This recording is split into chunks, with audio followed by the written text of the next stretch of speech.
मन पर काबू करने से जीवन में क्या परिणाम मिलते हैं? मन को कंट्रोल करने वालों को वो मिलता है जो समान लोगों की सोच से लाख गुना ज्यादा होता है। दोस्तों, आखिर बार बार मैं आपसे मन पर काबू पाने की बात क्यों कहता हूँ? इससे क्या फायदा होगा?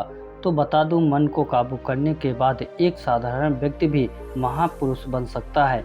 मन पर काबू करने से जब सामान्य से दो लड़के स्वामी विवेकानंद और गौतम बुद्ध बन सकते हैं, जो हमारी तरह इंसान ही थे, तो फिर हम भी मन पर कंट्रोल करके मनचाही सफलता हासिल कर सकते हैं।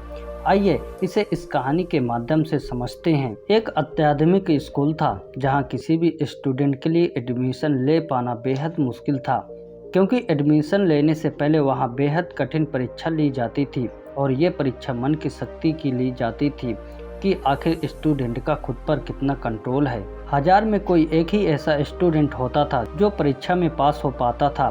सभी की परीक्षा अलग अलग तरीके से ली जाती थी।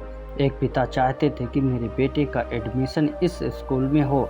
बेटे के एडमिशन के लिए स्कूल जाते हैं, तब उन्हें कहा जाता है कि कल आप अपने बेटे को लेकर सुबह 8 बजे आ जाना। पिता घर आकर बेटे को अगले दिन जाने की खबर देते हैं और उससे कहते हैं कि बेटा, तेरे साथ कल वहाँ जो भी हो, तुझे हिम्मत रखनी है और हर हाल में खुद पर कंट्रोल रखना है।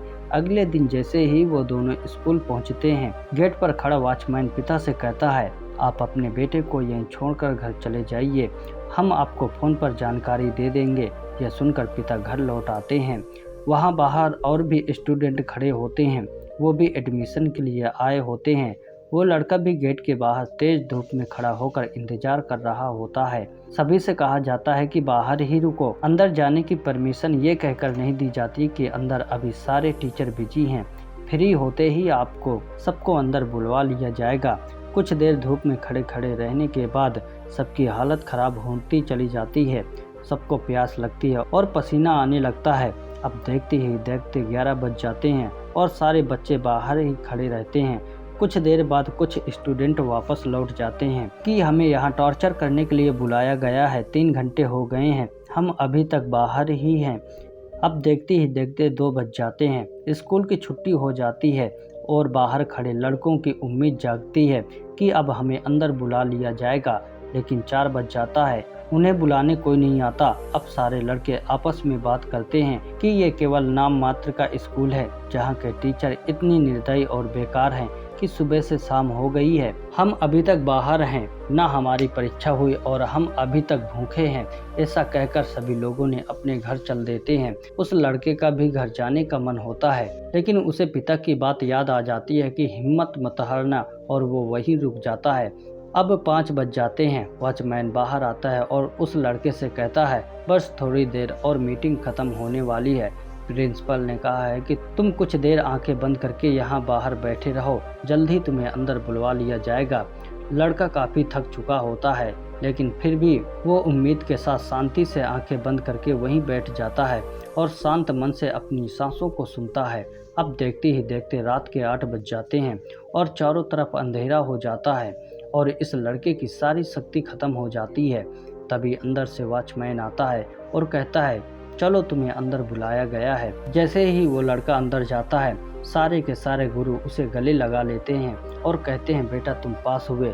लड़का कहता है, लेकिन आपने तो मेरी अभी कोई परीक्षा ली ही नहीं, ना आपने मेरी डिग्री देखी, फिर मैं कैसे पास हो सकता हूँ। गुरुओं ने कहा, बेटा जब तुम सुबह 8 बजे यहाँ आए तब से तुम्हारी परीक्षा शुरू हो गई थी।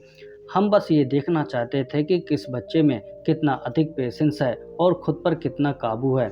दोस्तों, दुनिया के 99% लोग बड़े सपने देखते हैं, लेकिन जब कीमत चुकाने का समय आता है तो तरह तरह के बहाने बनाना शुरू कर देते हैं। जो स्टूडेंट बाहर थे और बीच में ही चले गए थे उनकी तरह, लेकिन जो व्यक्ति ये जानता है कि मुझे ये चीज़ हासिल करनी है और मैं इसके लिए कोई भी कीमत चुकाने के लिए तैयार हूँ, अंत में उसे वो चीज़ मिल ही जाती है, क्योंकि वो उस चीज़ को पाने के लिए लायक खुद को बनाता है।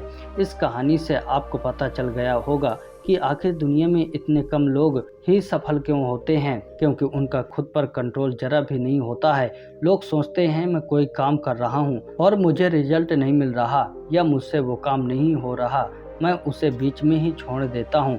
लेकिन ऐसा करने से आपका मन कभी कंट्रोल नहीं होगा, क्योंकि जब आप मन के खिलाफ जाकर किसी काम को करते हो तब मन पर कंट्रोल बढ़ता चला जाता है, ना कि किसी काम को बीच में छोड़ने से। इसलिए यदि एक बार भी कुछ डिसाइड कर रहे हो तो उसे हर हाल में पूरा करो, फिर चाहे वो काम करने में 10 मिनट ही क्यों न लगे।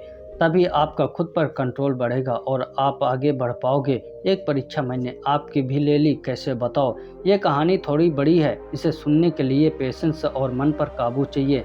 और इस वीडियो को बहुत से लोग नहीं सुनेंगे क्योंकि उनमें खुद पर इतना कंट्रोल ही नहीं है कि वो कुछ मिनट इस वीडियो को शांति से सुना हो। यदि आपने इस वीडियो को पूरी तरह से सुना है, आपका बहुत हद तक खुद पर कंट्रोल और काबू है।